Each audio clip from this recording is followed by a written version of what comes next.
The problem is not the number of manuscripts or the fact that we have more than for any other author of antiquity. The problem is the ages of these manuscripts. How many manuscripts of the New Testament do we have from the first Christian century? None.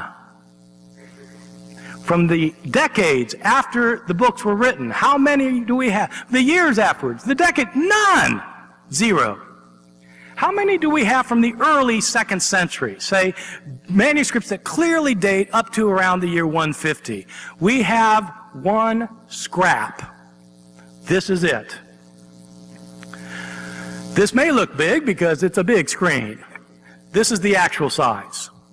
It's the size of a credit card. It's written on both front and back. It's from John chapter 18. It has several verses on it. You can see this little scrap has parts of 7 lines on it. It's a very important manuscript because it's the earliest one we have. It's the early 2nd century, and it is the only manuscript we have from the early 2nd century. That's it. How many complete manuscripts do we have from the 2nd and 3rd centuries? We're not just talking about decades now after these things were originally written and copied and mistakes made and mistakes replicated and then more mistakes made and more replicated. We're not talking about years or decades. We're talking about centuries. How many complete manuscripts do we have from the 2nd and 3rd centuries? None. 0. Well, if we have 5,500 manuscripts, where are they from? When are they from? Well, 94% of our surviving manuscripts come from the 9th century and later. 94% come from the 9th century, which is great if you want to know what the Bible looked like when Christians were reading it in the year 890. But if you want to know how they were reading it in the year 70, you've got a problem, because you don't have manuscripts from that period. If you wanted to make a stack of the Bibles that are available to scholars today in manuscript form, the stack would go up to the ceiling. If you want to make a stack of the manuscripts that were made within, say, 60 or 80 years of the production of these books, you wouldn't be able to see the stack if we put it on the stage, because there's hardly anything. We do not have the originals of the New Testament, period. In order to understand what I mean by that, we have to realize how books were made in the ancient world. In the ancient world, when the Bible was produced, books could not be mass-produced. This was before electronic publication, Kinkos, or the printing press. Books were written by hand, and they were copied by hand. If you wanted a copy of a book, somebody had to copy it for you, or you had to copy it yourself. You copied it 1 page, 1 sentence, 1 word at a time.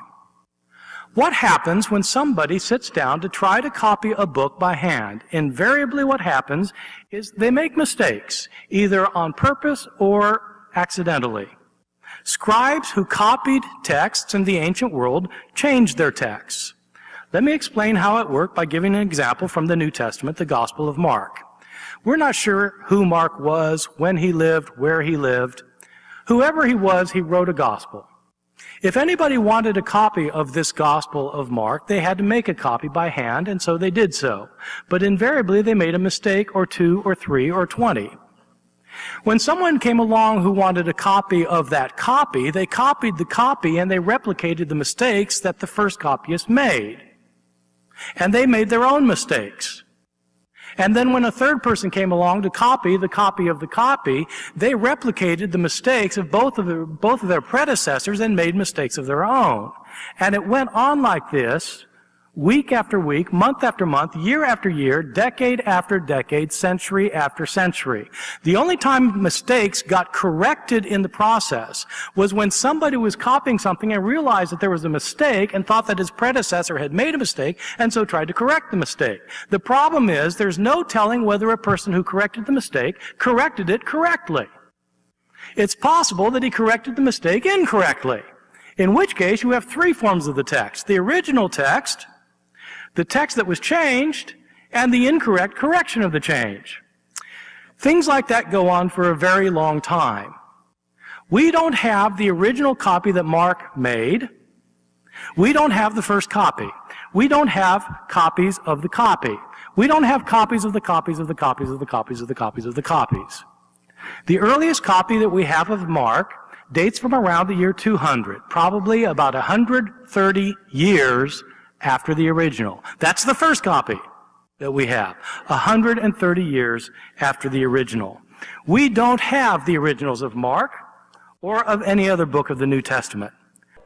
If God preserved the original text intact, where is it? Why don't we have it, and why doesn't He know where it is? I don't know the answer to that. If the question means, are the original New Testament documents lost, then yes, of course they are.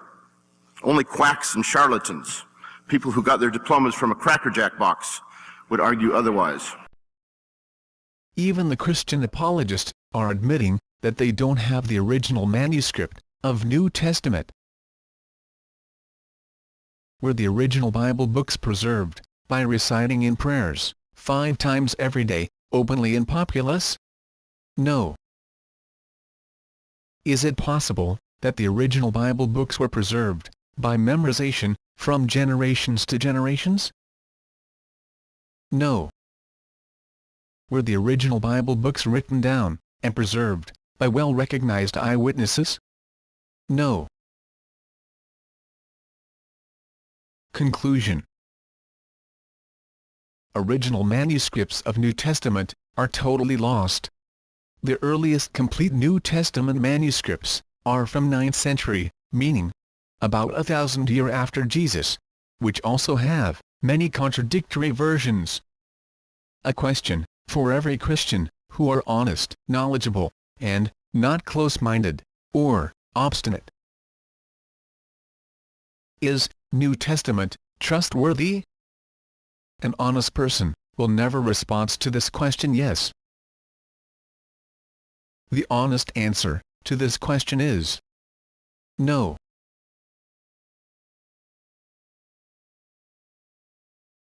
Like, share, and subscribe to create awareness. We are also available on Facebook, Google+, Twitter, and Paltalk.